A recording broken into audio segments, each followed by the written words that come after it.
presentación que tenía que hacer esta noche, pues la no presencia a lo mejor de algunas autoridades me permite, en primer lugar, como no, saludar a nuestro presidente, José Cruz Torres, a los compañeros de la Junta Directiva y especialmente al hijo de Agustín Espinosa y familiares.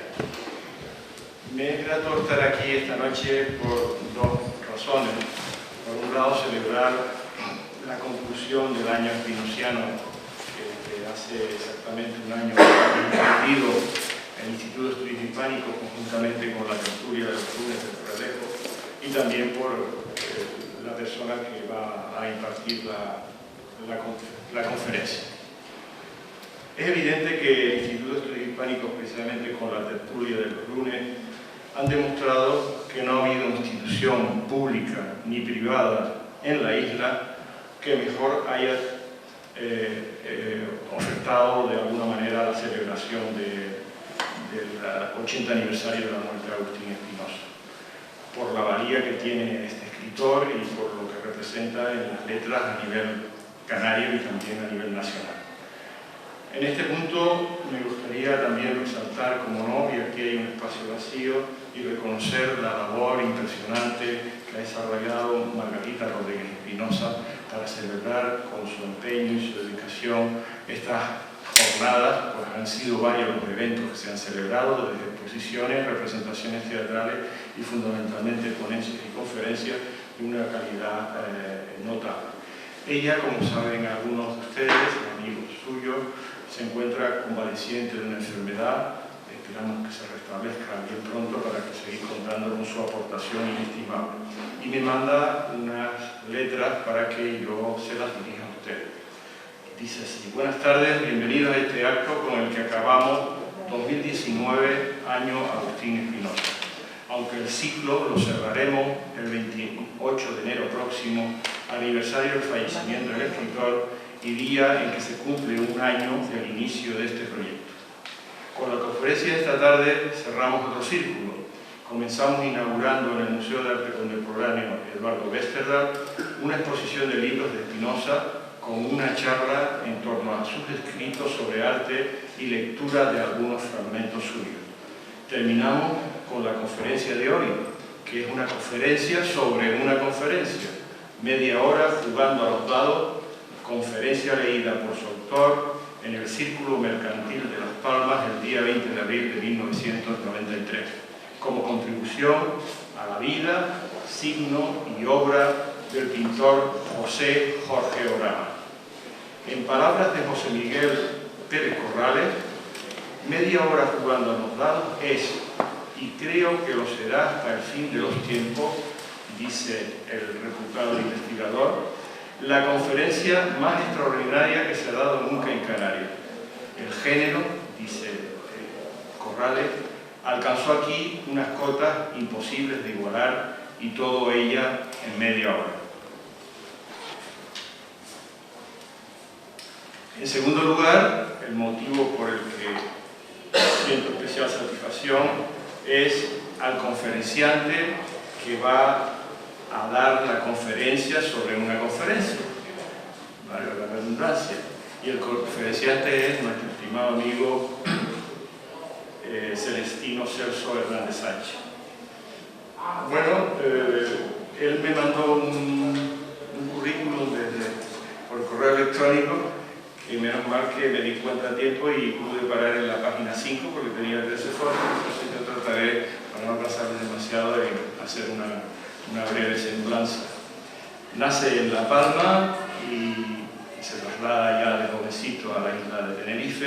Es licenciado en Filosofía y Letras, División de Geografía e Historia, Sección de Arte por la Universidad de La Laguna. Premio extraordinario de licenciatura en la misma universidad. Leyó su memoria de licenciatura en 1982, la producción artística de Maribel Nasco, como no, otra palmera. Ha hecho cursos monográficos de doctorado, profesor de Historia del Arte, titular de la Escuela de Arte y Superior de Diseño Fernández Tevez, ha sido vicedirector de la misma escuela, vicepresidente de Arte del Instituto de Estudios Hispánicos de Canarias, director del Museo de Arte Contemporáneo, presidente ha sido también de la sección de arte del Ateneo de La Laguna, primer director y responsable de la puesta en marcha de la Fundación Cristina Vera, miembro del Comité de Selección de Exposiciones de Caja Canaria, colaborador cultural de la Cámara de Comercio y ha patrocinado y ha comisariado exposiciones en la Bienal de Dakar, Senegal, 2004, 2006, 2008, miembro de la Junta Directiva de la Asociación Española de Críticos de Arte. Bien, las conferencias y cursos impartidos se encuentran por decenas, no voy ni siquiera a nombrar ninguna de ellas. Ha comisariado muchísimas exposiciones, por encima de las 30, 40 exposiciones a lo largo y ancho, no solo de las Islas Canarias, sino también fuera de las islas. Publicaciones que se encuentran, publicaciones en revistas especializadas, artículos de periódico, libros, monográficos, catálogos, en fin, también superan con creces las varias decenas. Pero a mí me gustaría, de alguna manera, resaltar la importancia que Celestino ha tenido para el Instituto, por supuesto, pero también para la ciudad del Puerto de la Cruz. Yo creo que ha sido uno de los firmes valedores que ha tenido el Puerto de la Cruz para significar que esta ciudad es un lugar extraordinario para las artes plásticas, siguiendo precisamente, de alguna manera, la senda que le marcó su maestro, Eduardo Besterar, con el que tuvo una gran amistad en el tiempo que le tocó vivir al famoso crítico de arte. Desde finales de los 80 ya se vincula a esta ciudad a través de la relación que tiene con el Festival Ecológico de la Naturaleza, y él presidía de alguna manera la parte artística realizando exposiciones, talleres como el que realizaron grandes pintores como Gonzalo González, o también ahora que se habla tanto del arte en la calle y el street art, pues de alguna manera él comenzó con ese arte urbano haciendo instalaciones de diversos autores en la calle de San Juan y en esta misma calle de Quintana. Recuerdo que tuvieron un gran resultado e impactaron a la ciudadanía por la dimensión que tenían esas instalaciones. Desde los años 90 se vincula directamente ya al Instituto de Estudios Hispánicos, dirigiendo esta sala en la que nos encontramos, confeccionando catálogos, comisariando exposiciones. Y cuando tuvimos la oportunidad, los directivos, Pepe, Isidoro, Pedro Bellido, etc., Margarita mismo, cuando tuvimos la oportunidad de conseguir una sede provisional para el Museo de Arte Contemporáneo en la Casa de la Aduana, cerca del muelle, pues dirigiendo ese museo. Gracias a él, entre otras personas, la colección de arte del Instituto de Estudios Hispánicos, que en su momento creó Eduardo Besterar, se ha visto incrementada notablemente. Estamos hablando de, ya son casi 20 años, o si no lo superan 20 años de la vinculación del Celestino, y estamos hablando de una media de 8 o 10 exposiciones anuales. Multipliquen ustedes para que vean cómo se ha incrementado la colección del Instituto de Estudios Hispánicos y que desgraciadamente todavía se encuentra en dependencias más o menos bien conservadas gracias a la decisión tomada por nuestro presidente de que tenemos un almacén especialmente acondicionado porque no se nos había ofrecido la oportunidad para depositar en ellas las obras en condiciones de seguridad y de conservación.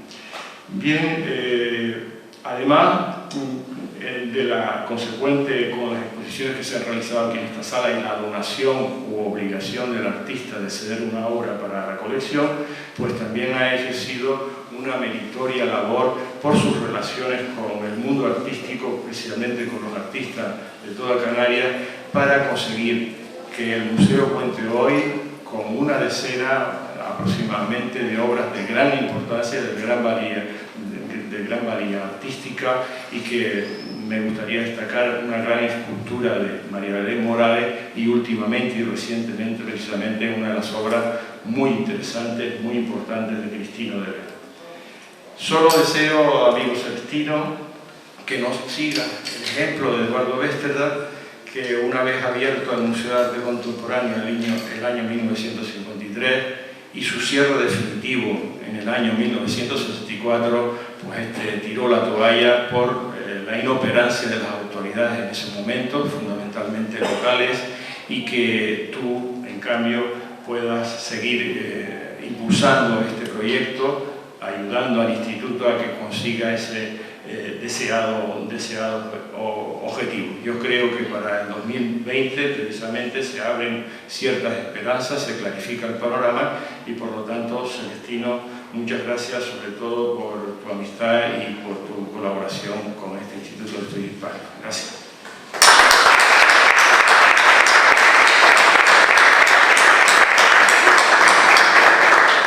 Gran parte de lo que he podido hacer ha sido al lado de él, junto con él y gracias a él, y casi podría decir que a pesar de que yo, a pesar no, aunque soy de familia numerosa y aquí está, veo a mi hermano Antonio, pues lo considero y lo agrego como un hermano en el espíritu cultural fundamentalmente. Yo no quería darle ningún tipo de currículum porque eso lo sabemos muchos de los que estamos aquí, a ciertos momentos de la vida ya nos da casi igual, ¿no? Pero él se empeñó y, en fin, menos mal que paró la cuestión y no les digo a ustedes la retaíla esa que no tiene mayor sentido. Bueno, vamos directo a la cuestión que creo que es lo que más nos importa ahora y de nuevo con el agradecimiento especialmente a Nicolás y a todos los compañeros de Junta, por supuesto, representados por nuestro presidente José Cruz, que son muchas veces también los que arropan a uno en el trabajo. Hago un par de detallitos y es que la conferencia que les voy a impartir, conferencia de conferencia, y ya vieron algo que citó nuestra querida Margarita, que yo voy a citar también, porque claro, no sabía que había preparado ella, pues quería que fuera algo distinto. Y les adelanto ya que habrá algunas pausas breves, intentaré que sea lo más breve posible, con un bolsón que tengo aquí al lado y ya irán viendo por qué, ¿vale? Así que cuando esto es como los conciertos, como saben ustedes, ¿no? Muchas veces hay gente que está temblando, que cuando ha terminado el último toque de violín o de trompeta la gente no sabe si ya aplaudir o es que hubo allí justo un descansito. Pues ustedes nada, ustedes tranquilos y resérvenlo para el final de todo, cuando vean que ya me quede completamente callado, pues entonces si quieren, si les apetece, pues aplaudir, porque habrá esos pequeños saltitos. Así vamos a comenzar. Y me voy a ir poniendo de pie en algunas ocasiones, ¿no? Y los que conozcan la historia, pues la podrán nada más saber interpretar, porque este tema que nos ha tocado hoy aquí, muchos de los que están aquí la conocen muy bien, e incluso mejor que yo. Así que empiezo poniéndome esto y ya algunos sabrán muy bien por qué. Voy sacando esto aquí. Cogemos este primer librito y dice lo siguiente.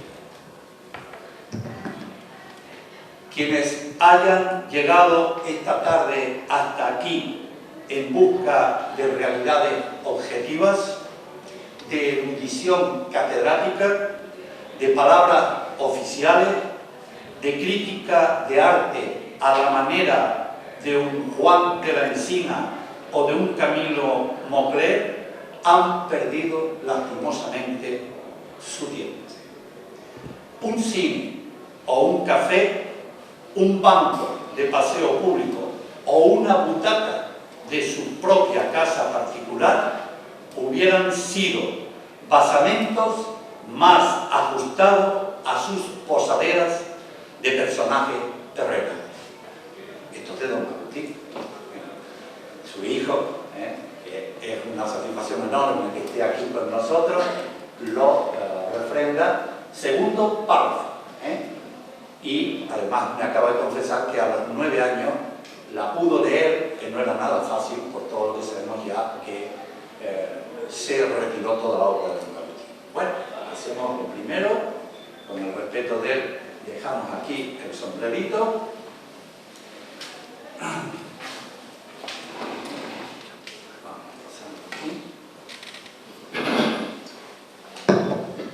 La conferencia Media hora jugando a los dados que su autor, Agustín Espinosa, pronunciara en el círculo mercantil de Las Palmas de Gran Canaria un atardecer del jueves 20 de abril del año 1933, antes oyeron ustedes una fecha que no corresponde porque debe haber sido una errata, no era 1993 evidentemente, 1933, poco después impresa por el propio autor en el mes de julio de ese mismo año, nos es posible leerla íntegramente en 20 minutos de lectura sin pausa.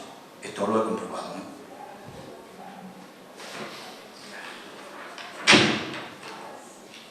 En la hemeroteca del Museo Canario de Las Palmas se conserva, y mi primera, ahí he estado pasando algunas de las etapas a lo largo de ir preparando esto, y mi primera impresión, esto es insólito, como ustedes pueden ver, en una página entera de un periódico se publicó la conferencia de don Agustín. Ahí tienen la prueba de lo que les estoy diciendo. Esta concretamente es del periódico Avance.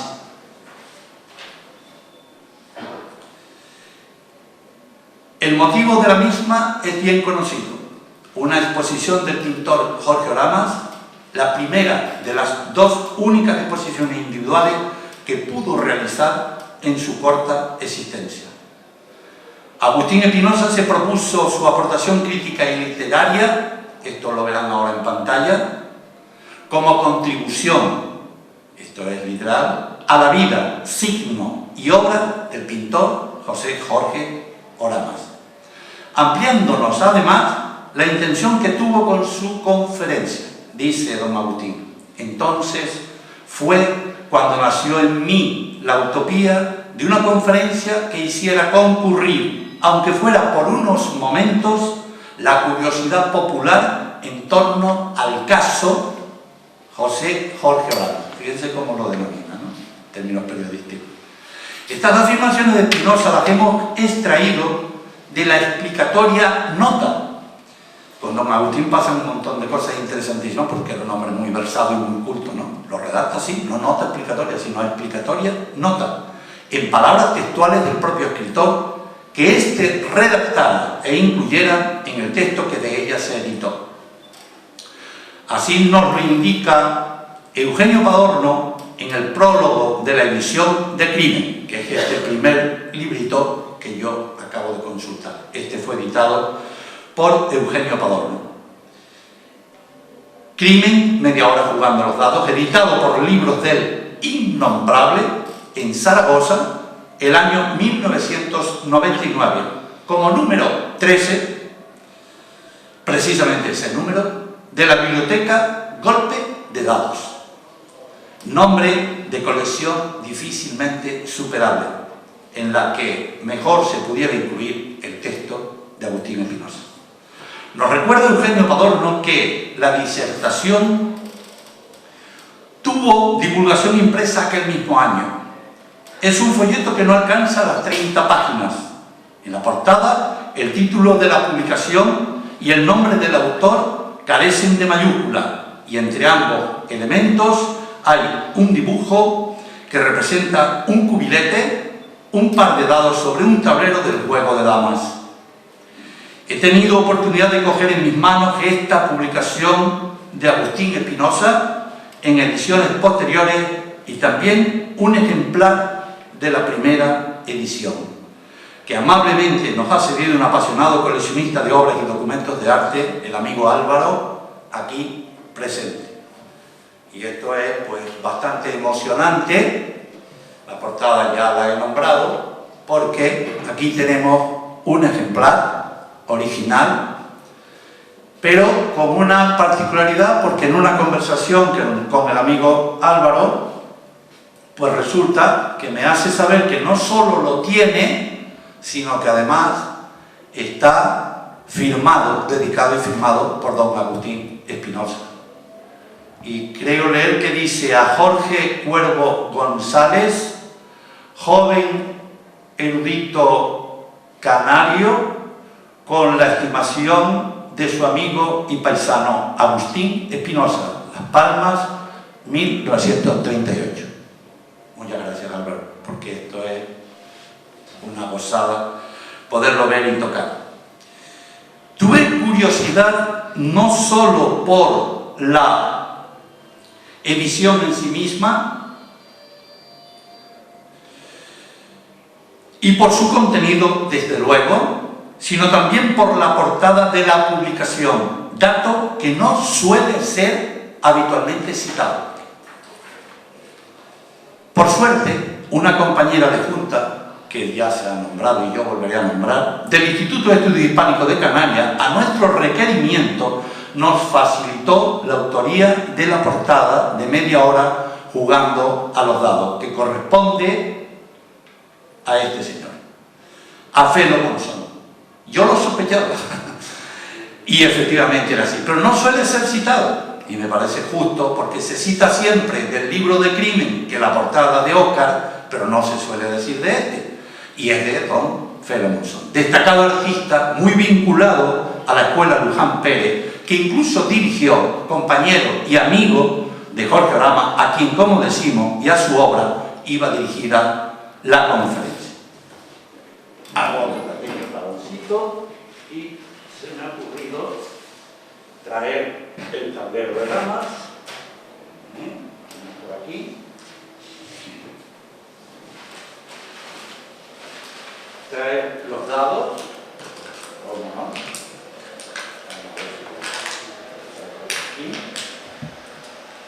bueno, creo que es el 2 y el 3 por un lado, me parece, y ahora no lo tengo ahí a la vista, aquí lo tengo, y el otro es el 2 y el 3, pero al revés, creo, 2, 3, algo así creo que es, más o menos, uno va tapando al otro.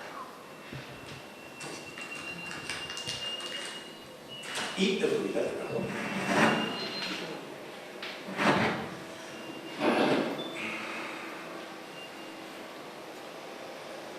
José Miguel Pérez Corral es uno de los estudiosos de la figura y obra de Agustín Espinosa, si no el que más, ha llegado a afirmar en su texto, antes se citó, Media Hora jugando a los dados y otros escritos de 1932 y 1933, incluido en la publicación del mismo título, edición suya del pasado año 2018, bajo el sello Insoladas, que la conferencia y texto Media Hora jugando a los dados es, dice textual, y creo que lo será hasta el fin de los tiempos, la conferencia más extraordinaria que se ha dado nunca en Canarias. ¿Considerarán ustedes que, de un modo juicioso, lo más oportuno que yo podría hacer ante tal aseveración es que procediera a dar lectura íntegra, sin más, al texto que a su vez pronunció don Agustín, hace ahora exactamente 86 años, 7 meses y 27 días.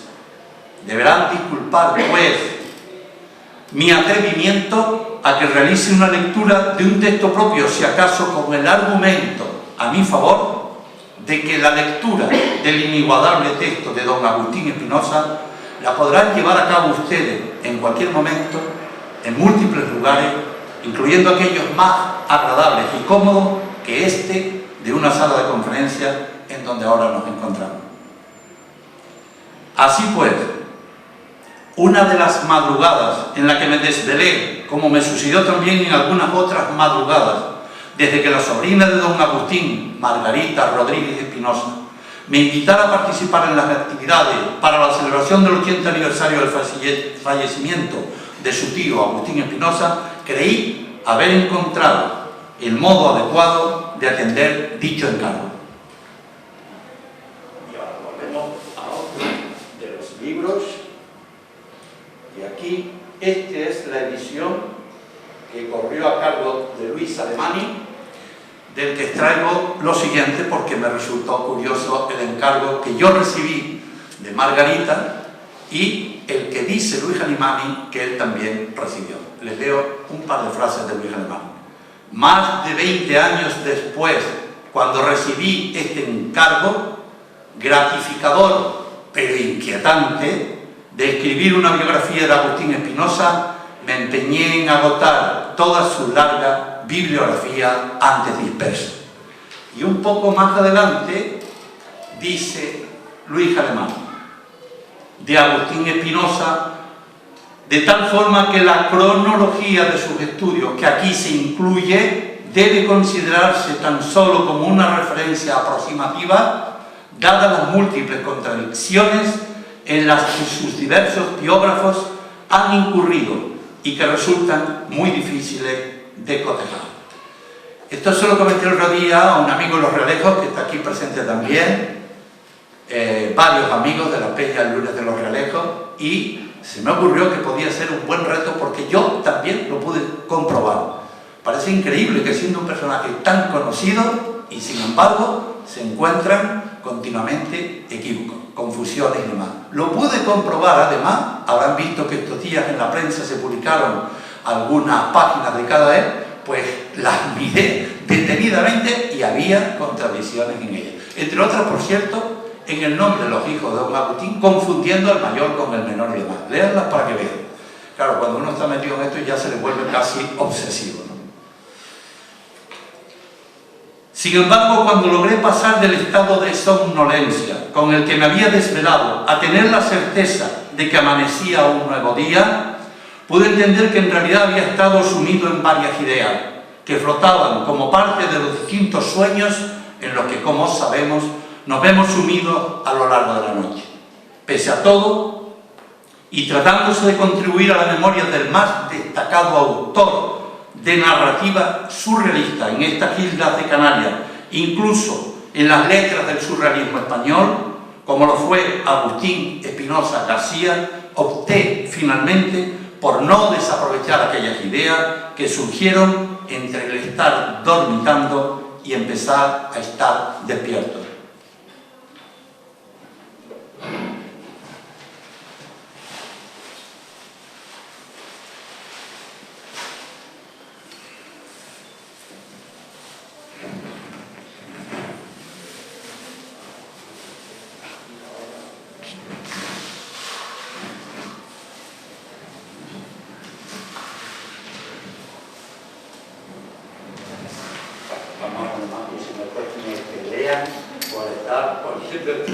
Yo me encargo de recogerlo luego, Yo me encargo de recogerlo.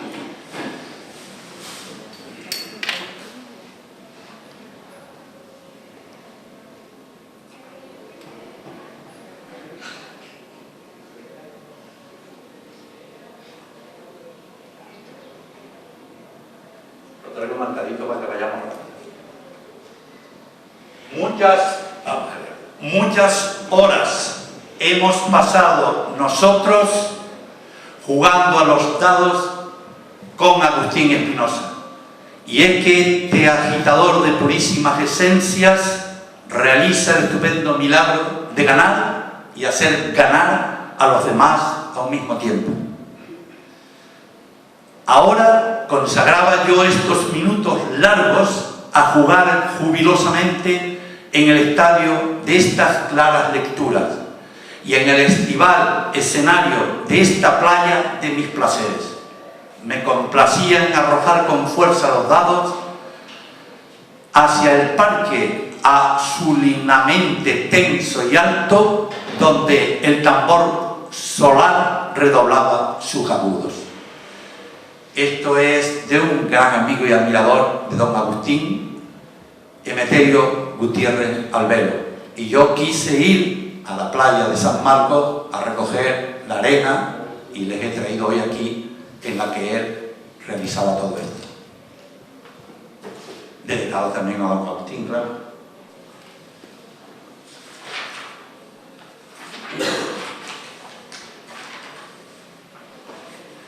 Me encontraba en la plaza de Santa Ana cuando de pronto me dio la impresión que la intensidad de la luz del día había descendido, aunque ya estuviéramos en primavera, de modo que esa merma de claridad de luz me indicó que muy probablemente se acercaba la hora de la conferencia. Me fijé en el reloj situado en la torre derecha que se alza junto a la antigua calle del Reloj, precisamente anteriormente calle de las Vendederas de la Santa Iglesia Catedral Basílica de Canarias de Santa Ana, que es su nombre al completo. Quería comprobar que aún me quedaba margen suficiente de tiempo antes de las 6 de la tarde, hora fijada para el inicio de la conferencia. Giré nuevamente el cuello algo desconfiado, he de decirlo, pues me pareció recordar haber leído en alguna hemeroteca que este reloj reloj de la parroquia de Santa Ana se había averiado y que así había estado demasiado tiempo, no fuese que siguiera en avería y fuera yo a confundirme de hora, llegando tarde y con el conferenciante habiendo iniciado ya su intervención. A fin de cuentas, y al decir de Manuel de Paz Sánchez, estamos hablando del reloj público más antiguo del archipiélago, con referencia desde la temprana fecha para estas islas del año 1515, en una orden por la que se establece que el reloj se suba a la torre de los caracoles aún sin terminar. Bien es cierto que aquel primer reloj del siglo XVI venido de Flandes tuvo sus sucesores en el siglo XVII, en este caso traído de Londres, y en el siglo XVIII el actual, traído también de la capital británica por medio de la casa Colban en el año 1775. La fachada de esta iglesia catedral de estilo neoclásico en la que se encuentra este reloj se remató a partir de junio de 1781 con la dirección de obra de Diego Nicolás Eduardo hasta 1798, año en que falleció este secretario del Cabildo Catedralicio de Las Palmas. Fachada que continuó José Luján Pérez, nombrado director de obra en 1804, quien siguió los planos de su maestro Diego Nicolás Eduardo y que remataría a partir de 1853 el arquitecto civil oficial de Canarias Manuel de Oraa y que aún se continuaría hasta 1895 bajo nuevas direcciones de obra. Me puse pues en camino desde este histórico barrio de Vegueta, dejando a la izquierda de la plaza las casas consistoriales y descendiendo por la calle Obispo Codina para atravesar el antiguo puente de piedra o Verdugo, nombre del obispo Manuel Verdugo y Albiturría, primer obispo nacido en estas islas, que dirigió la diócesis de Canarias en el año de 1796. Puente sobre el barranco de Guiniguada, cauce que ahora ha quedado cubierto por una autovía y desde aquí alcanzar al otro lado la calle Muro, junto a la plazuela, justo el lugar en el que Jorge Oramas presentaría la segunda y última exposición individual en vida. Está de la imagen que ustedes están viendo, retrocediendo un poquito al pasado del puente, tienen que descender un poco, y en la plazuela que está allí al lado, allí había un espacio donde hizo esa exposición. Ascendí por la ligera pendiente dejando a mano izquierda el Centro Cultural Sica, lugar de varias de mis visitas, aquí tienen una foto antigua, básicamente para ver exposiciones. Desde aquí alcancé la Plaza Cairasco, coronada por el Gabinete Literario, lugar también de mi interés por sus exposiciones, con su destacada fachada entre neoclásica y decoración modernista, realizada a finales del siglo XIX por los arquitectos Fernando Navarro y Rafael Massanet. A mitad de la plaza, en su costado derecho, pensé que aún me quedaba tiempo para tomar algo en el Café del Hotel Madrid, espacio de gran arraigo en el mundo cultural de esta ciudad, lugar de encuentro de escritores, artistas, músicos, gente del teatro, que suelen recalar por aquí después de sus presentaciones, inauguraciones y actuaciones. Proseguí mi recorrido y descendí por la calle Malteses hasta doblar a la izquierda hacia la calle Cano, pasando de inmediato a mano derecha frente a la Casa Museo de un grande de las letras del siglo XIX, Benito Pérez Galdós. Continué avanzando a través de este otro barrio histórico en la ciudad del mismo nombre que el afamado barrio sevillano, Triana, dejando a media calle también hacia la derecha el Museo del Poeta Domingo Rivero, para llegar finalmente a la calle San Bernardo, dirección a la que iba a tener lugar el acto al que me disponía a acudir. Me encontraba al final de la calle Cano y al inicio de otra calle que lleva el nombre del primer gran historiador de esta isla, Viera y Clavijo, nuestro ilustre arsellano, natural del mismo municipio Los Realejos, en el que Agustín Espinosa residiría sus últimos días y allí fallecería el 28 de enero de 1939. Subí un pequeño tramo de la calle por su lado derecho hasta situarme junto a un pasadizo de nombre Pasaje Emilio Regidor Cortés, en el que descubrí una placa que recuerda a otro de los grandes del pensamiento y las letras, en su caso del siglo XX en España. Dice la placa: el célebre escritor y filósofo don Miguel de Unamuno visitó esta ciudad en el año 1910 con motivo de la celebración de los primeros Juegos Florales. En sus artículos y discursos se recogen las impresiones de esta visita, así como su relación con escritores, políticos y vecinos de la ciudad y de la isla. El Círculo Mercantil de Las Palmas, la Real Sociedad Económica Amigo del País y la Junta de Cronistas Oficiales de Canarias, homenaje en el centenario. ¿Cuánto debió desear don Agustín haber estado allí en ese momento? Pero además de su aún corta edad, él no llegaría a esta ciudad a tomar posesión como catedrático del Instituto de Bachillerato de Las Palmas hasta el 1 de noviembre de 1928.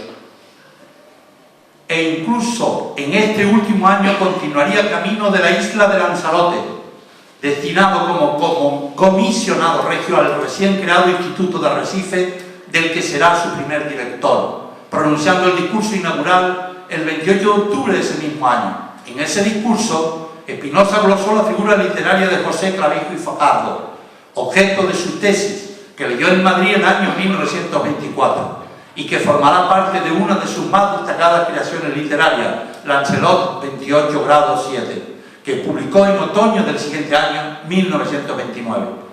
Y cuánto hubiese deseado a su vez don Miguel de Unamuno no haber tenido que volver por estas islas, como lo hizo el 12 de marzo de 1924, esta vez a la isla de Fuerteventura, desterrado por sus ataques, desde su puesto de vicerrector de la Universidad de Salamanca y decano de su Facultad de Filosofía y Letras, dirigidos al rey Alfonso XIII y al general Miguel Primo de Rivera, que ejercía en realidad el poder, desde su pronunciamiento del 12 al 13 de septiembre de 1923, iniciando el directorio militar y dictadura con la aquiescencia del propio rey. Mi recorrido por la calle San Bernardo, después de otear hacia su parte alta el palacete de San Bernardo, convertido en sede de la presidencia del Gobierno de Canarias, concluyó en el portal del Círculo Mercantil de Las Palmas, lugar al que realmente me había dirigido.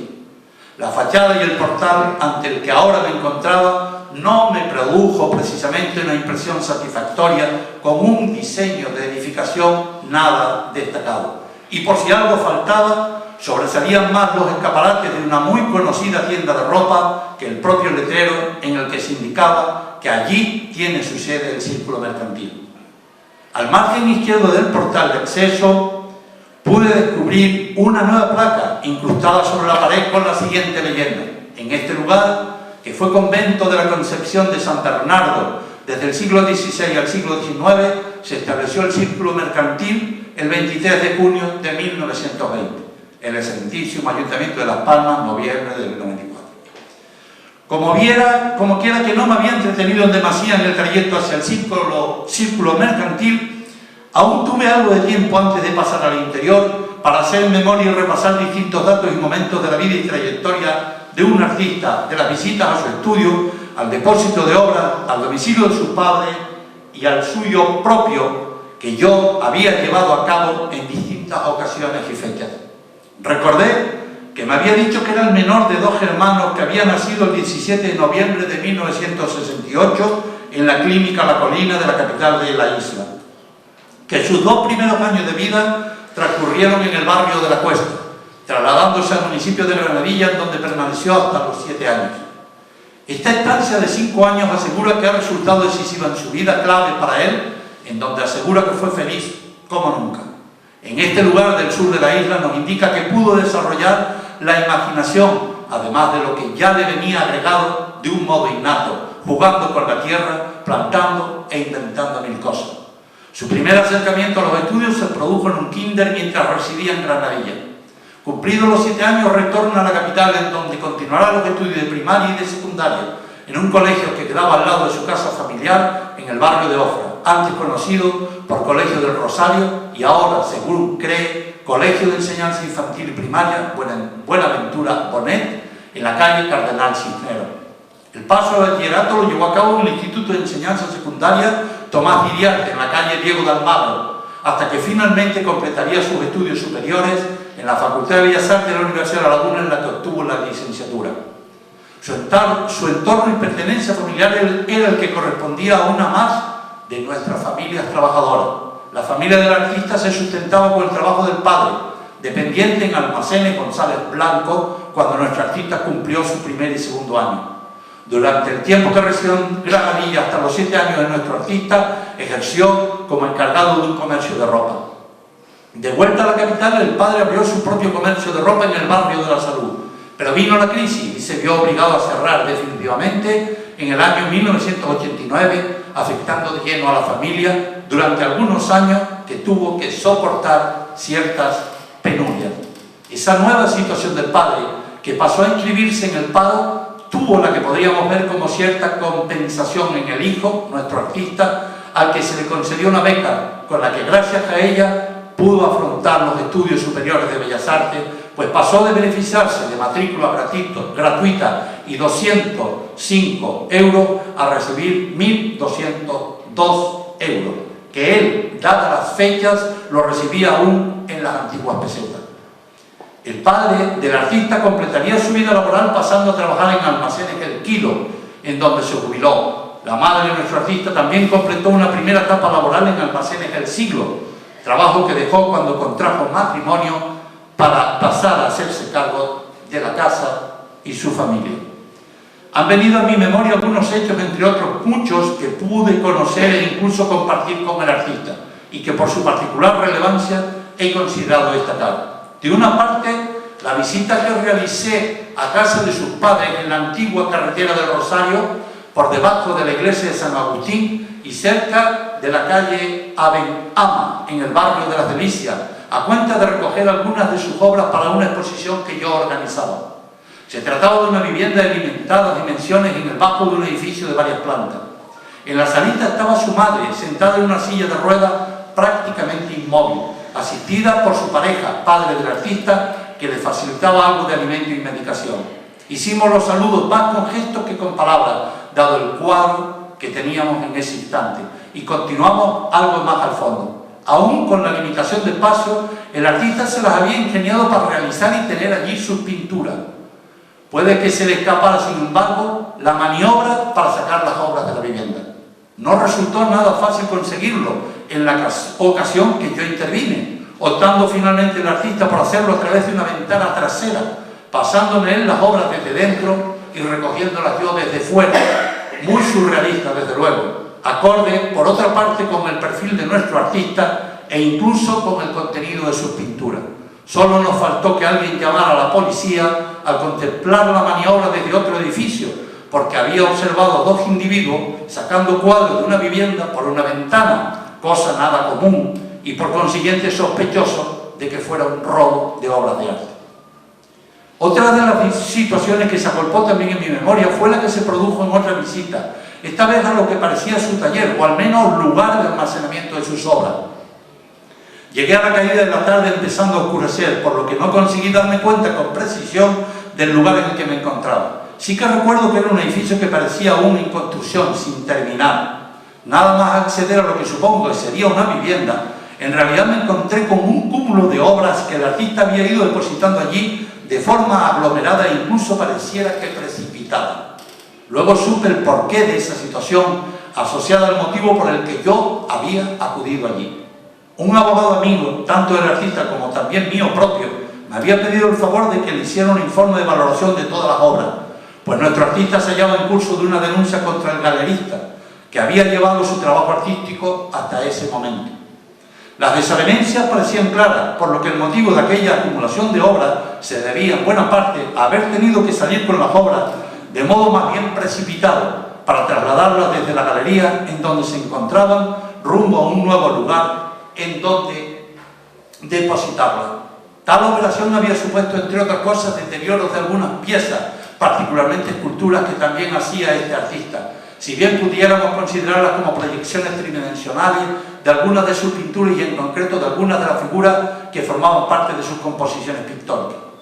Y este mismo hecho que acabo de recordar enlaza con un tercero que me ha parecido oportuno traer a colación.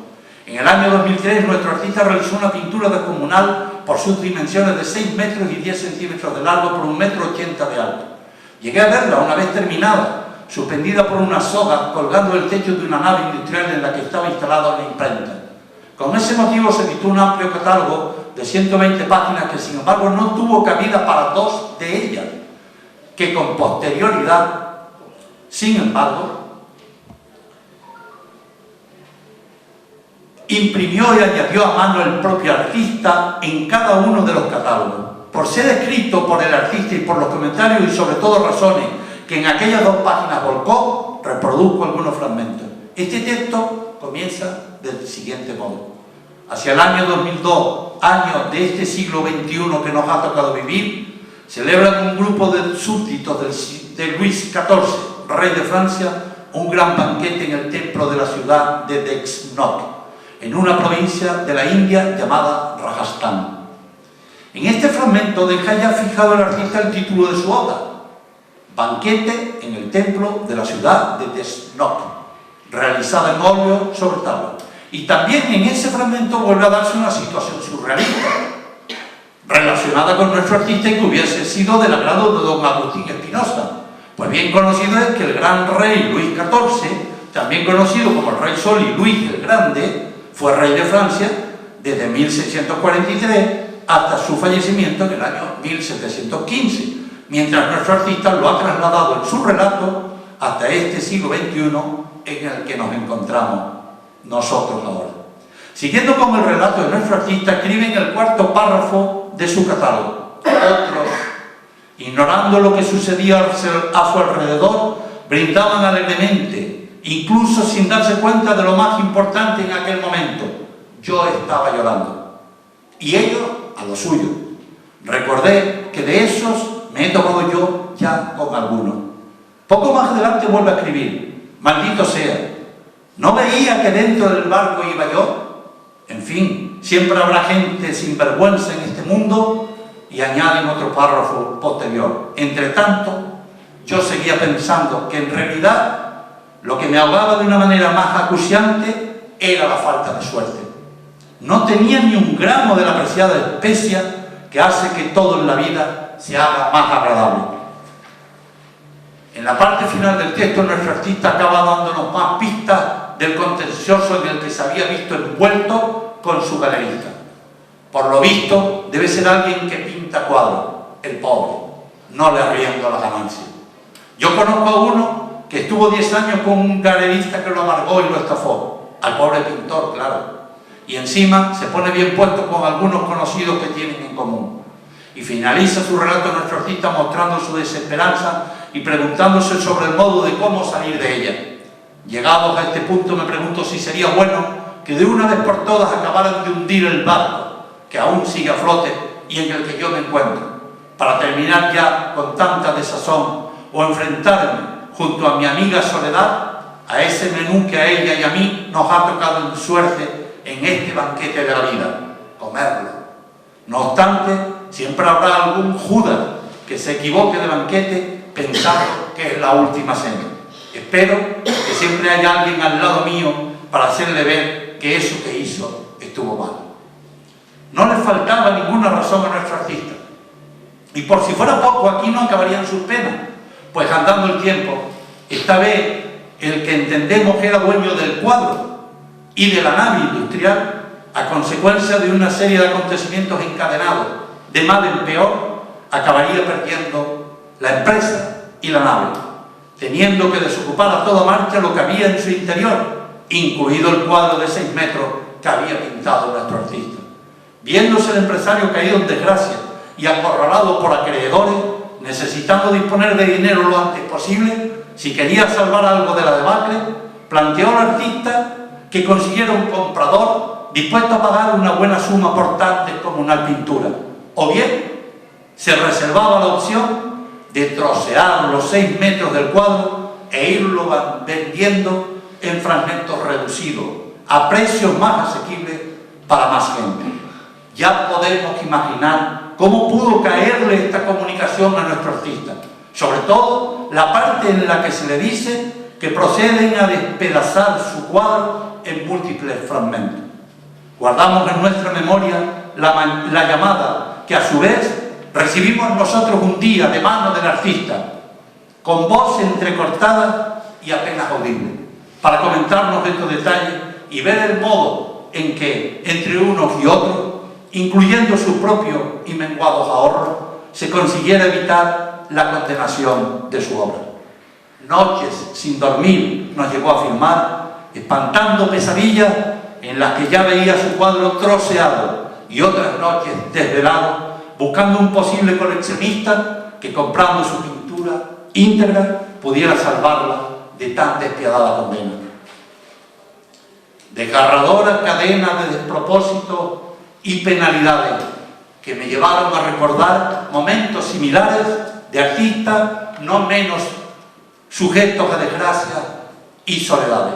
Es el caso que conocí de aquel que en su estudio, situado al pie del cauce de un barranco, cerca ya de su desembocadura en una playa de arena y callao, mientras veíamos su obra y hablábamos, cogió unas hojas que pude ver escritas a mano, guardadas con un estuche plástico, y de pronto, con cierta contundencia, las puso en mis manos. Me dio algunas indicaciones que confieso que, ante el imprevisto, no logré entenderle del todo. Tampoco me atreví a abrir el estuche y echarle una ojeada, al menos por arriba, para ver de qué se trataba. Sí lo hice, desde luego, cuando volví a mi domicilio. Inquieto y con dosis de curiosidad, comencé a leer aquellas páginas escritas en tinta azul, posiblemente con algún tipo de pluma más que de bolígrafo, y con algunas faltas de ortografía, que en este caso no era lo más importante. Según avanzaba la lectura, fui dándome cuenta que se trataba de una narración, en realidad una autobiografía del artista, en el que se camuflaba la autenticidad del protagonista. Se centraba el relato en un apresamiento y cumplimiento de condena en el penal de Santa María en Cádiz, por falsificación de billetes. Una pena entonces muy perseguida en la segunda mitad de los años 40 del pasado siglo XX, y en nuestros días también, o así debiera ser, siempre que se haga para enriquecimiento ilícito, que no era el caso de nuestro artista. Quiso la fatalidad que fuera un descubierto de manera realmente casual, pues el mecanismo que había puesto en marcha para lavar el dinero por él creado, billetes pintados a mano, lo que ya tiene su mérito, funcionaba bastante bien. Una vez terminado, los entregaba a un conocido, que era dado a que le invitara a una copita o dos. La condición es que, a cambio de quedar invitado a las copitas, le trajera a él, a nuestro artista, una vez pagadas las copas, el cambio sobrante. Una manera casi intachable de blanquear dinero. Poco, bien es cierto, que así se levantaba menos sospecha. Un día, sin embargo, ocurrió la fatalidad. Pues el que hacía de correo o limpiador del dinero falsificado no cayó en la cuenta que, posiblemente por efecto de las copas, el mostrador de madera estaba aún húmedo, tras haber pasado el tabernero el paño de limpieza empapado de agua y de vino. Como podemos imaginar, el billete comenzó a desteñirse, echando inmediatamente mano el tabernero al amigo de las copas, que tardó menos en cantar el auténtico origen de la falsificación que en recuperar el resuello. Las consecuencias, las antes dichas: arrestado por la Guardia Civil, llevado al cuartelillo, luego ante el juez y definitivamente encarcelado. Seguí leyendo las páginas manuscritas de nuestro artista del Barranco y paso a paso fui conociendo a través del personaje interpuesto que utilizaba para camuflarse las situaciones que hubo de ir afrontando. Y entre ellas, de las peores, no fueron precisamente las de su encarcelamiento. Cuenta en su relato que, una vez cumplida condena, puesto en libertad y de vuelta a su pueblo, aquí comenzó una condena incluso superior. El rechazo de sus vecinos, conocidos y familiares fue lo primero que se encontró. Rehacer su vida no le resultó nada fácil, por lo que se refugió en su estudio, al pie del cauce del barranco, dedicando todo el día a sus pinturas y sus pensamientos, desde el amanecer al atardecer, pues carecía de corriente eléctrica. Los pocos momentos que ocupaba en salir de su refugio los dedicaba a ir a comprar lienzos y pinturas, cosa que hacía de madrugada en la primera guagua que pasaba por su zona para estar de vuelta cuando los demás comenzaban la jornada. Otros momentos en los que también llegó a salir de su refugio tenían lugar al anochecer, cuando la mayoría de la gente, sobre todo la bien pensante, se había recogido en su casa y además la penumbra le ayudaba a pasar desapercibido. En esos anocheceres llegó a coincidir con otros viandantes de las horas oscuras, que aprovechaban igualmente las mismas como algunas señoritas de la noche o algunos homosexuales, entonces incluso perseguidos, que solo se atrevían a verse en tales horas para no recibir el rechazo directo de sus vecinos. Amistad no llegó realmente a establecer, salvo con el barrendero, que en realidad ocupaba esa hora en realizar su trabajo. No debió de resultar nada fácil sobrellevar estas situaciones, como bien se puede comprender, por lo que no nos cogieron de sorpresa varias de las frases con las que nuestro pintor del Barranco fue poniendo final a su relato. Entraba diciembre, de un invierno frío, casi glacial. Hacía un momento que había dejado de pintar y, como de costumbre, me había sentado en una silla dominando el paisaje que se veía por la ventana. En este momento mi alma era como aquel cielo de una inmensa melancolía. Tal vez esa singularidad mía era mi desgracia. Yo seguía al lado de la ventana, ahora de pie como si estuviese petrificado. No podía apartar de mi mente las sombras atormentadoras del pasado. Cerré la ventana, abrí la puerta y salí corriendo por las callejuelas de aquella aldea. Seguí corriendo hacia el pie mismo de la montaña. Ahora subí aquellos tortuosos caminos jadeantes, como enloquecidos. La esencia de la voluntad es la acción. Tal vez para justificar el sentimiento del corazón. Ese debía ser su fin. No sabía explicarme por qué ahora la soledad me producía un espanto y una angustia terrible. Era como una sensación de alejamiento de la vida, como el presentimiento de una distancia infinita, donde no había más que una silueta de abismo, como el abismo que separa a dos mundos.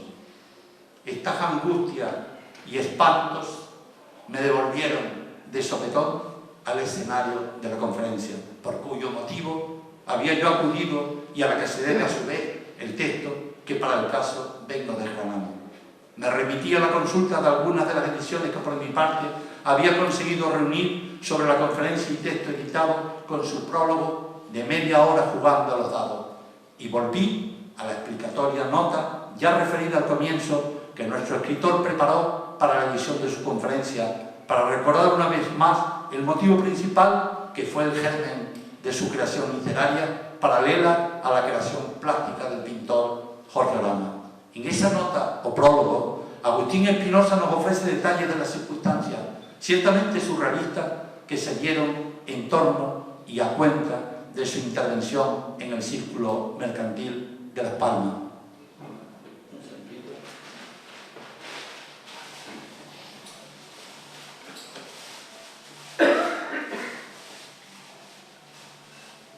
Vamos a ver si funciona, porque esto lo conseguí en un...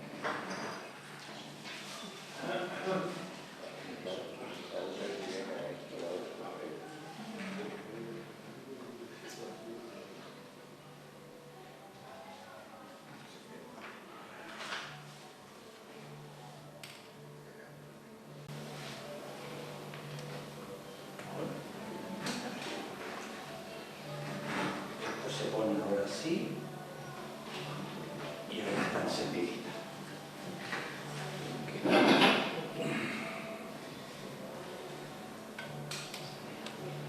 La conferencia se anunció mal. El día que vino el público no acudió el conferenciante.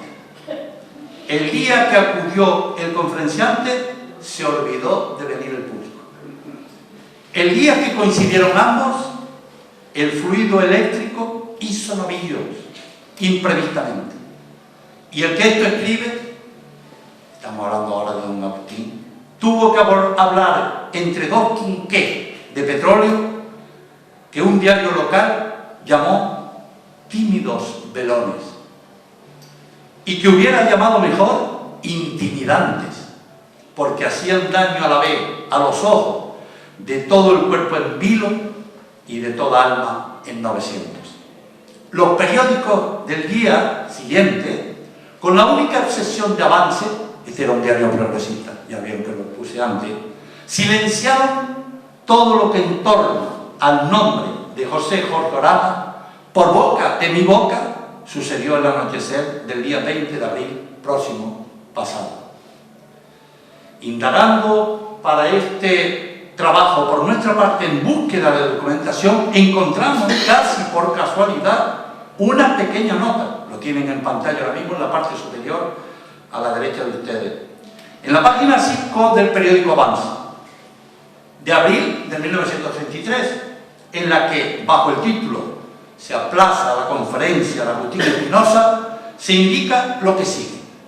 La conferencia que en la tarde de hoy debía pronunciar en la exposición Oramas nuestro querido amigo, el catedrático y escritor Agustín Espinosa, bajo el título "Media hora jugando a los dados", ha sido aplazada para el jueves próximo a las 6 de la tarde. Aquí pude ver y saber a qué hora era la conferencia, por eso lo que cité cuando les puse lo del reloj. En ningún otro texto lo había visto. Josefa Alicia Jiménez Doreste, autora de la monografía dedicada a Jorge Oramas con el número 2 de la Biblioteca de Artistas Canarias, editada el año 1991, nos indica sobre estos hechos. Siempre me he preguntado, dice Josefa, si Oramas fue a las 3 veces a oír la conferencia, o solamente el día que el fluido eléctrico dejó de funcionar. El pintor asiste a la inauguración y en la oscuridad de la sala atiende perplejo a las palabras del poeta, que seguirá haciéndolo al ejercer de crítico de arte. Contamos además con el testimonio de un contemporáneo de Oramas, 1 año y 7 meses mayor que él, Felo Monzón. Lo vuelven a ver en pantalla, está en el lado derecho con todo ese grupo de la Escuela Luján Pérez, lo notarán enseguida. Muy vinculado también a la Escuela Luján Pérez, de la que sería incluso director, como ya he dicho. En opinión de Felo Monzón, a Oramas le gustó la conferencia y quedó sorprendido, como todo el público oyente, ya que se trataba de un discurso surrealista. Jorge Oramas la aceptó, pero sin expresar una opinión clara sobre ella, quizá por falta de seguridad, pero de lo que sí estoy seguro, dice Felo Monzón, es de que captó la importancia que le estaba dando a su obra. Para Juan Manuel Bonet, especialista en el comisariado y la crítica de arte, particularmente interesado en la persona y la obra de Jorge Oramas, y al que volveremos a hacer referencia, el título de la conferencia es Agustín Espinosa recuerda Le Cornet AD, del francés Max Jacob, traducido al castellano por Guillermo del Torre en 1924 y para la madrileña editorial América como El cubilete de dados. Y también recuerda a Hércules jugando a los dados, y también a Hércules jugando a los dados de Ernesto Jiménez Caballero, muy amigo del escritor de Puerto de la Cruz, que lo imitó en No. Adelante el significado de que parece empapada la pintura de Oramas. La frase con la que puso cierre a su conferencia no dejan tampoco duda alguna sobre su propósito con la conferencia y sobre la persona y la obra del artista. Dice: la exposición de José Jorge Oramas tiene ya próxima su clausura. Se irán desclavando uno tras otro, cada uno de su clavo, los cuadros, e irán saliendo del salón que los poseyó unas saladas horas. Yo ansío que antes del cerrajón final haya en su aire diálogos como este. Si te fijas bien, aquí hay dos tipos diversos de cuadros, unos buenos y otros insuperables. Propósito sobre el que volví a insistir en Agustín Espinosa en la explicatoria nota de la edición de la conferencia a la que hemos venido refiriendo, para llamar la atención de todos cuantos quisieron oírle y luego leerle, y que finalizaba con esta frase: lo que intento ahora es un ensayo de corrección de todas las suscitadas incidentes y un último y desesperado grito de alarma. Lo dejaba igualmente manifiesto desde el inicio de ese prólogo, en su segundo párrafo. El caso de José Jorge Oramas era, y lo sigue siendo aún, un caso desnudo. Apremiaba una solución. Había que salvar a un ángel muchacho a quien la vida se le revolvía de pronto, haciendo su prensa en lo que tenía ya empuje de garra. Y parecía que todos nos habíamos puesto de acuerdo para pactar con el fantasma de la pesadilla. El que así mira y sueña es Jorge Oramas, huérfano de la orfandad más trágica, de una orfandad de la que toda Gran Canaria es responsable, de la orfandad de su propia isla, de la orfandad a que todos le hemos arrojado. Todo el que tenga ojos despiertos a las insinuaciones subconscientes podrá ver, vigilando la entrada de la actual exposición de paisajes insulares del círculo mercantil, a ese muchacho en orfandad estática de la piedra de mi visión al Jorge Orama en soledad amarga, que espera de su exposición la solución a su vida de artista iluminada y trágica. José Miguel Pérez Corrales, en su texto Media hora jugando a los dados y otros escritos, ya citado también, nos recuerda que Agustín Espinosa reprodujo un artículo que había publicado en Diario de Las Palmas el jueves 13 de abril de 1933 con el título de Mártires del insularismo, la trágica orfandad del pintor J. Jorge Orama, con vista a preparar la atención para aquel acto. Esta fue otra gran sorpresa mía en la hemeroteca del Museo Canario, ver una crítica de arte en primera página de un periódico. Los tiempos han cambiado, no siempre para lo mejor. Es palpable el hecho que don Agustín puso de su parte todo su ingenio y todo su ánimo. También ayudó en esta causa Fray Lesco, seudónimo al que por cierto estuvo dedicada la edición de la... seudónimo tras el que aparece el nombre de Domingo del Este, personaje al que por cierto estuvo dedicada la edición de la conferencia y fundador de la Escuela Luján Pérez junto con Juan Carlot en la ciudad de Las Palmas del año 1918. Escuela Luján Pérez, que fue cuna de la pintura indigenista canaria, en la que nuestro pintor Jorge Orama ingresó en 1929. Fray Lesco firma un artículo en el Diario de Las Palmas, fechado el 5 de abril de 1933, con el título de la exposición de Oramas, un artista que se define, publicado, dedicado a nuestro pintor, en el que hizo una clara llamada de atención en la misma línea que hizo también Agustín Espinosa. Este me hizo volver a la hemeroteca del Museo Canario, porque he encontrado en muchos sitios que aparece fechado 25 de abril. Y dije, pues esto tuvo que ser un error de anotación mía, porque tenía la fotocopia. La persona que está allí, que me atendió muy bien, por cierto, muy amablemente, le pedí de nuevo el ejemplar, y el ejemplar está firmado el 5 de abril, no el 25. Lo comprobamos incluso página por página. Dice Fray Lesco Domingo del Este, Jorge Orama, pintando paisajes, tipos o retratos, ha empezado por donde desearían acabar muchos veteranos, artistas. Se ha educado en estado de inocencia, exento de lucubraciones, ha nacido primitivo y Dios lo conserve tal. Orama es un huérfano, absolutamente pobre, por añadidura, enfermo, y esta exposición suya no persigue solo una satisfacción de artista, tiene en cierto modo una finalidad benéfica. Su producto podrá asegurarle su salud, tal vez la vida. Sin embargo, la suerte debió andar en otras cosas por aquellos años y con nuestros protagonistas. Y lo decimos en plural, por nuestro pintor, Jorge Orama, y por nuestro escritor, Agustín Espinosa. Ajeno a él, cuando se ocupó de la conferencia, como contribución a la vida sin y obra del pintor José Jorge Orama, de la desgraciada suerte que también le acaecería antes de finalizar esa misma década de los años 30 del pasado siglo XX. No hubo manera de que nuestro pintor pudiera sacudirse el aciago destino que pareció acompañarle desde su mismo nacimiento el 9 de noviembre del año 1911 en Las Palmas de Gran Canaria.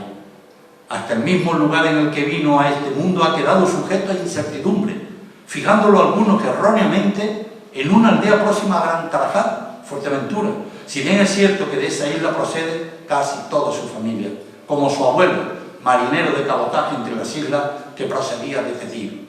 Cuando Jorge contaba solo con 1 año y 2 meses de vida, perdió a su madre, Dolores Orama, que falleció de tuberculosis el 4 de enero de 1913, quedando nuestro pintor al cuidado de su abuela Isabel Navarro y de su tía Carmen Orama.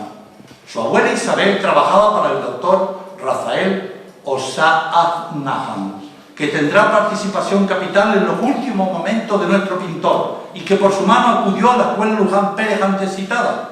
Intención de ser pintor que no interrumpió, sin embargo, el que continuara con su oficio de aprendiz de barbero en las Alcarabaneras. Acudimos nuevamente a Juan Manuel Bonet en su texto Jorge Orama, Metafísico Solar, mismo título del catálogo y exposición, cuando afirma: lo primero que llama la atención en Oramas es la humildad de la condición desde la que se alza la categoría de artista universal. condición que lo acercara a otro profesional de la brocha y la navaja, el también canario, lanzaroteño, Pancho Lasso, o a un amigo en Madrid de este último, el panadero toledano, escultor Alberto Sánchez. Y en el momento estelar para nuestro pintor de presentar la primera de sus dos únicas exposiciones que pudo realizar en vida en el Círculo Mercantil de Las Palmas el año 1933, en la que mostró 33 cuadros, ahí tienen la reproducción, y objeto central de la conferencia y texto que dedicara a Agustín Espinosa, la mala fortuna volvió a hacer acto de presencia como si quisiera impedir un mínimo de alegría para Jorge Orama. Un año antes de la exposición, Oramas cayó enfermo, siendo ingresado en el hospital de San Martín. Ahí tiene la revolución en este momento de rehabilitación por el Cabildo de Gran Canaria para convertirlo en Museo de Bellas Artes. En la calle Real de San Juan, único centro hospitalario de la ciudad en esa fecha de 1932. Cuando llegó la exposición, 20 de abril de 1933, acudió a ella enfermo, y no precisamente leve. Desde aquel centro hospitalario, en la zona alta del barrio de Vegueta, y desde la sala de tuberculosis, en concreto, Jorge Orama pudo fijar su atención y su visión en los paisajes urbanos que tenía justo enfrente, en el costado de la calle Ramón y Cajal. Si ustedes se sitúan en ese punto, en el portal, está hecha esta foto, eso lo ven ustedes. Al otro lado del barranco de Guiniguada se alza en línea ascendente a la Alameda de Colón el risco de San Nicolás. Ahí lo tienen. Y aquí tienen a Orama representando el risco de San Nicolás.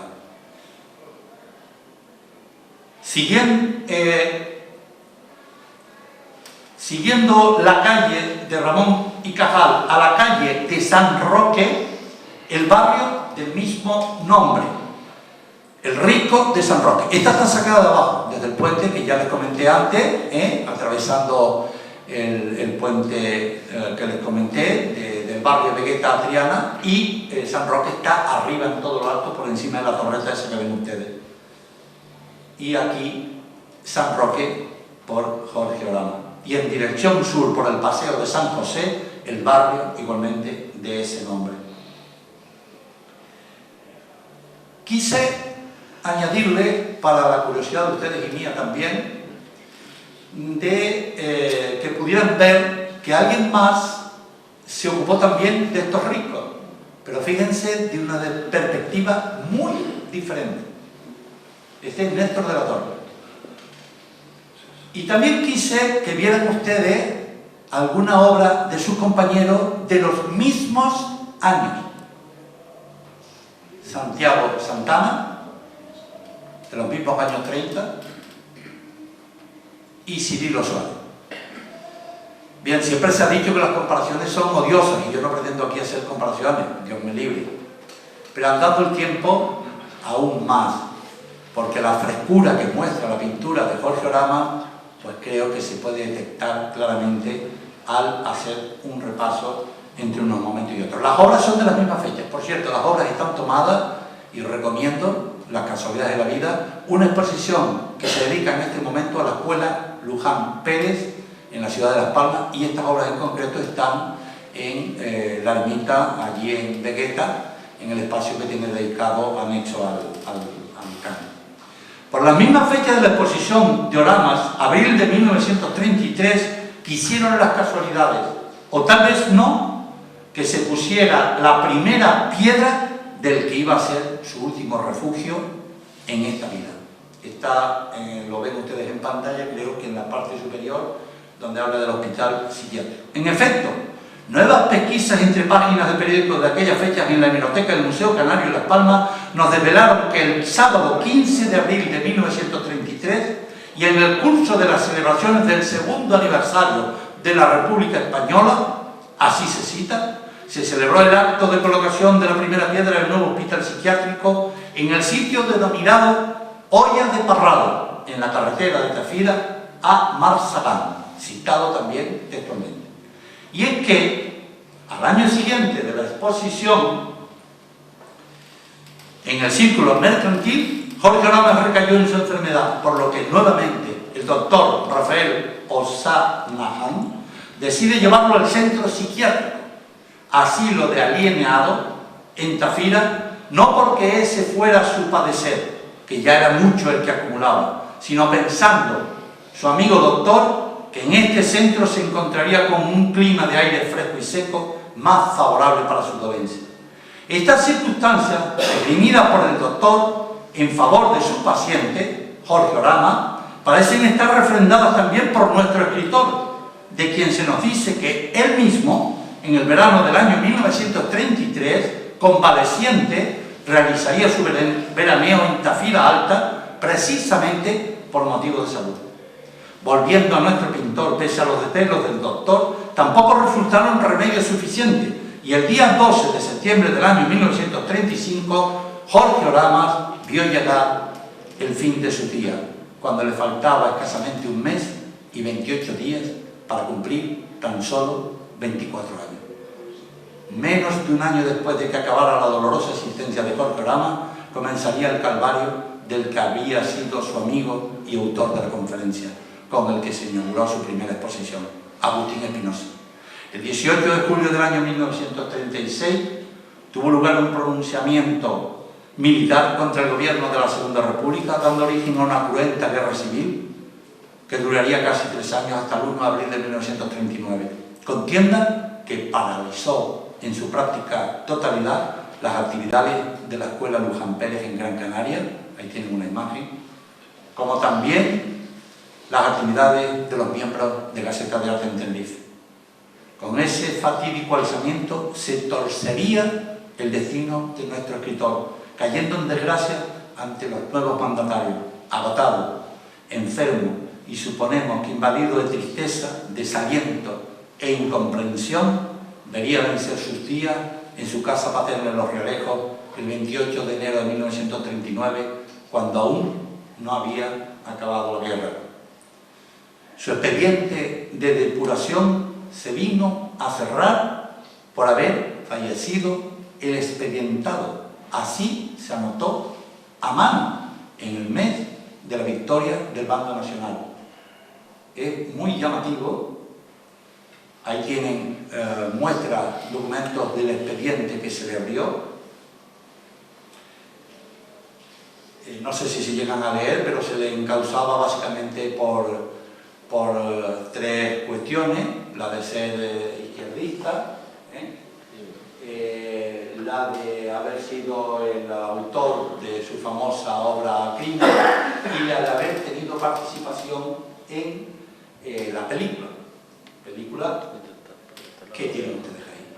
Las casualidades de la vida, una vez más, han hecho que, en conversación con un gran amigo pintor y amigo también de otro amigo que está aquí en la sala, Luis, que le agradezco muchísimo, Fernando San Martín Vizcasilla, me comunicara, artista muy bien representado en nuestro museo, por cierto, me comunicara que está trabajando en este momento sobre Luis Buñuel y esta obra. Y le pedí permiso para proyectarla hoy aquí, puesto que esto es una composición de Vizcasilla. Bien, recogí esto de la tarde porque me llamó mucho la atención, puesto que de las 3 acusaciones que se le atribuyeron para el expediente, la de ser izquierdista la camuflaron, como ya se comentó el otro día aquí, por parte de otro compañero conferenciante que me precedió y que también está en la sala y que le agradezco muchísimo su presencia. Pues vimos toda la documentación relacionada con su posterior adscripción a Falange, bueno, para intentar, como ya bien se vio, fundamentalmente salvar su vida. La de la novela Crimen me llamó mucho la atención, que en los expedientes se dice en Las Palmas, uno de ellos me encantó, porque se decía que no se había podido juzgar la obra por no haber ningún ejemplar ni encontrarlo y por tanto no poder leerlo. Me imagino que los propios que lo juzgaban dirían que si ellos lo habían leído podrían ser también acusados de la misma cuestión. De modo que de los 3 punto, solo quedó en pie uno, que fue el de la película, que él no lo había hecho. Pero Agustín Espinosa escribió aquí, en este periódico que tienen ustedes, de la tarde del jueves 30 de mayo de 1935, este artículo sobre Luis Buñuel y la película, y yo les traigo un párrafo que pone al final muy interesante.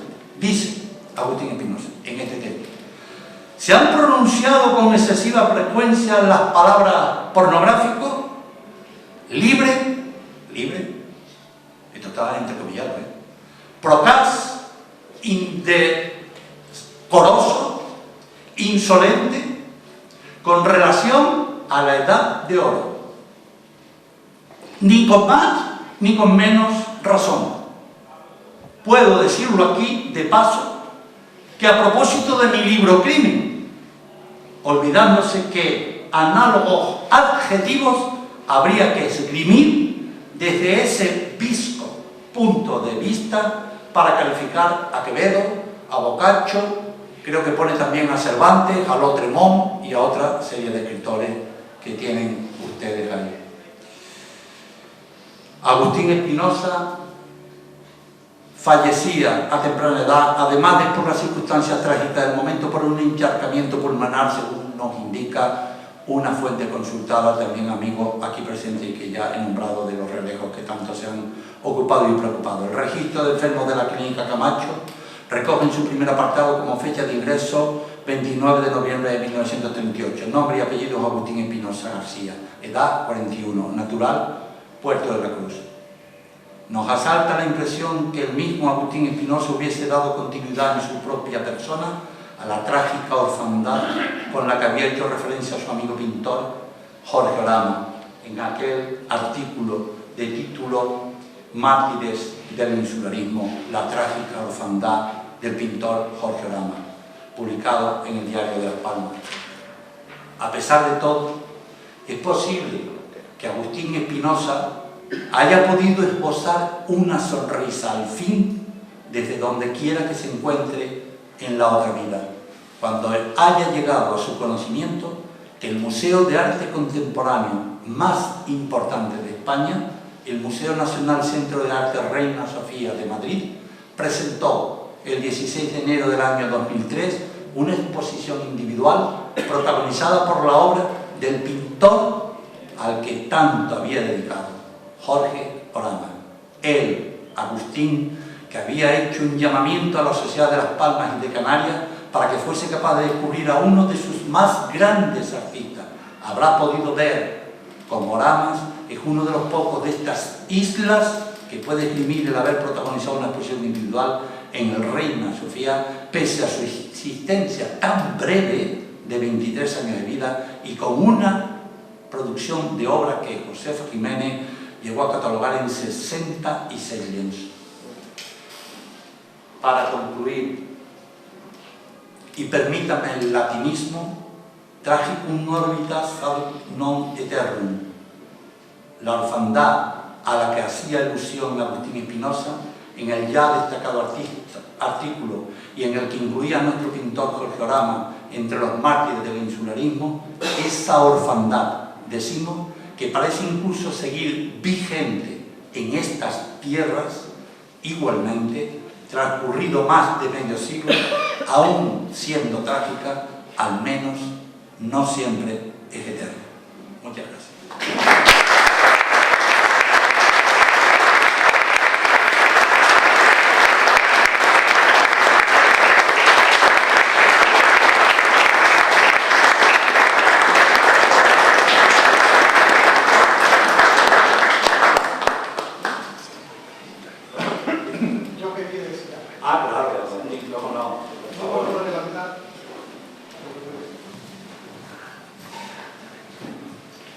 Buenas tardes.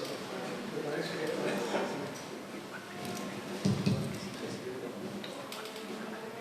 viendo la fotografía del padre, yo tengo la primera que se hizo y la tengo guardada con mucho cariño porque no la conocí. Yo nací 2 meses después de morir pero siempre llevo su nombre en mi conciencia. Y tengo que agradecer a todos que actualmente están ayudando a que su nombre sea conocido y aplaudido. Entre ellos, ya en su momento, agradecí al gobierno canario que le nominó el año actual en su nombre. Y quiero agradecer también a todas las autoridades del puerto de la Cruz que han ayudado a que esto siga hacia adelante. Muchas gracias.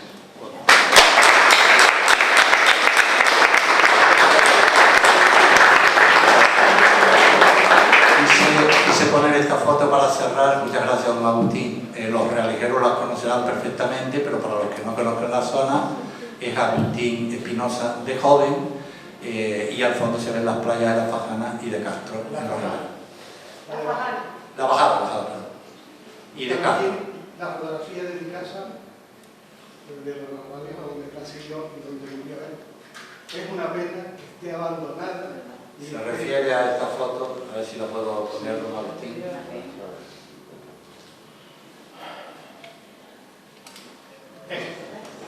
Esta es la casa por la que lucha mucha gente. Y la veo, la última vez que fui a verla ya no he querido ver. Claro. Se han metido a vivir allí unos ocupas y la han dejado, han quitado todos los cuadros, todas las cosas que tenía. La familia que la compró un extranjero, se murió, no apareció el heredero, y está la casa. Mi abuela murió en el 62, desde el 62 hasta ahora no me hizo nada ni las autoridades. De la escuela Luján Pérez en Gran Canaria, ahí tienen una imagen, como también las actividades de los miembros de Gaceta de Arte en Tenerife. Con ese fatídico alzamiento se torcería el destino de nuestro escritor, cayendo en desgracia ante los nuevos mandatarios, agotado, enfermo, y suponemos que invadido de tristeza, desaliento e incomprensión, vería vencer sus días en su casa paterna en Los Realejos el 28 de enero de 1939, cuando aún no había acabado la guerra. Su expediente de depuración se vino a cerrar por haber fallecido el expedientado. Así se anotó a mano en el mes de la victoria del bando nacional. Es muy llamativo. Ahí tienen muestras, documentos del expediente que se le abrió. No sé si se llegan a leer, pero se le encausaba básicamente por tres cuestiones: la de ser izquierdista, la de haber sido el autor de su famosa obra Crimen, y la de haber tenido participación en la película que tienen ustedes ahí. Las casualidades de la vida, una vez más, han hecho que, en conversación con un gran amigo pintor y amigo también de otro amigo que está aquí en la sala, Luis, que le agradezco muchísimo, Fernando San Martín Vizcasilla, me comunicara, artista muy bien representado en nuestro museo, por cierto, me comunicara que está trabajando en este momento sobre Luis Buñuel y esta obra. Y le pedí permiso para proyectarla hoy aquí, puesto que esto es una composición de Vizcasilla. Bien, recogí esto de la tarde porque me llamó mucho la atención, puesto que de las tres acusaciones que se le atribuyeron para el expediente, la de ser izquierdista la camuflaron, como ya se comentó el otro día aquí, por parte de otro compañero conferenciante que me precedió y que también está en la sala y que le agradezco muchísimo su presencia. Pues vimos toda la documentación relacionada con su posterior adscripción a Falange, bueno, para intentar, como ya bien se vio, fundamentalmente salvar su vida. La de la novela Crimen me llamó mucho la atención, que en los expedientes se dice en Las Palmas, uno de ellos me encantó, porque se decía que no se había podido juzgar la obra por no haber ningún ejemplar ni encontrarlo y por tanto no poder leerlo. Me imagino que los propios que lo juzgaban dirían que si ellos lo habían leído podrían ser también acusados de la misma cuestión. De modo que de los 3 puntos solo quedó en pie uno, que fue el de la película, que él no lo había hecho. Pero Agustín Espinosa escribió aquí, en este periódico que tienen ustedes, de la tarde del jueves 30 de mayo de 1935, este artículo sobre Luis Buñuel y la película, y yo les extraigo un párrafo que pone al final muy interesante. Dice Agustín Espinosa en este tema: se han pronunciado con excesiva frecuencia las palabras pornográfico, libre, esto está entrecomillado, procaz, indecoroso, insolente, con relación a la edad de oro, ni con más ni con menos razón. Puedo decirlo aquí de paso, que a propósito de mi libro Crimen, olvidándose que análogos adjetivos habría que esgrimir desde ese visco punto de vista para calificar a Quevedo, a Boccaccio, creo que pone también a Cervantes, a Lautréamont y a otra serie de escritores que tienen ustedes ahí. Agustín Espinosa fallecía a temprana edad, además de por las circunstancias trágicas del momento, por un encharcamiento pulmonar, según nos indica una fuente consultada, también amigo aquí presente y que ya he nombrado de los relejos que tanto se han ocupado y preocupado. El registro de enfermos de la Clínica Camacho recoge en su primer apartado como fecha de ingreso 29 de noviembre de 1938. Nombre y apellido Agustín Espinosa García. Edad 41. Natural Puerto de la Cruz. Nos asalta la impresión que el mismo Agustín Espinosa hubiese dado continuidad en su propia persona a la trágica orfandad con la que había hecho referencia a su amigo pintor Jorge Orama en aquel artículo de título Mártires del insularismo, la trágica orfandad del pintor Jorge Orama, publicado en el Diario de Las Palmas. A pesar de todo, es posible que Agustín Espinosa haya podido esbozar una sonrisa al fin desde donde quiera que se encuentre en la otra vida, cuando haya llegado a su conocimiento que el Museo de Arte Contemporáneo más importante de España, el Museo Nacional Centro de Arte Reina Sofía de Madrid, presentó el 16 de enero del año 2003 una exposición individual protagonizada por la obra del pintor al que tanto había dedicado, Jorge Orama. Él, Agustín, que había hecho un llamamiento a la Sociedad de Las Palmas y de Canarias para que fuese capaz de descubrir a uno de sus más grandes artistas, habrá podido ver como Oramas es uno de los pocos de estas islas que puede esgrimir el haber protagonizado una exposición individual en el Reina Sofía, pese a su existencia tan breve de 23 años de vida y con una producción de obras que Josef Jiménez llegó a catalogar en 66 lienzos. Para concluir, y permítame el latinismo, tragicum orbitas ad non eternum, la orfandad a la que hacía alusión Agustín Espinosa en el ya destacado artículo y en el que incluía a nuestro pintor Jorge Orama entre los mártires del insularismo, esa orfandad, decimos, que parece incluso seguir vigente en estas tierras, igualmente, transcurrido más de medio siglo, aún siendo trágica, al menos no siempre es eterna.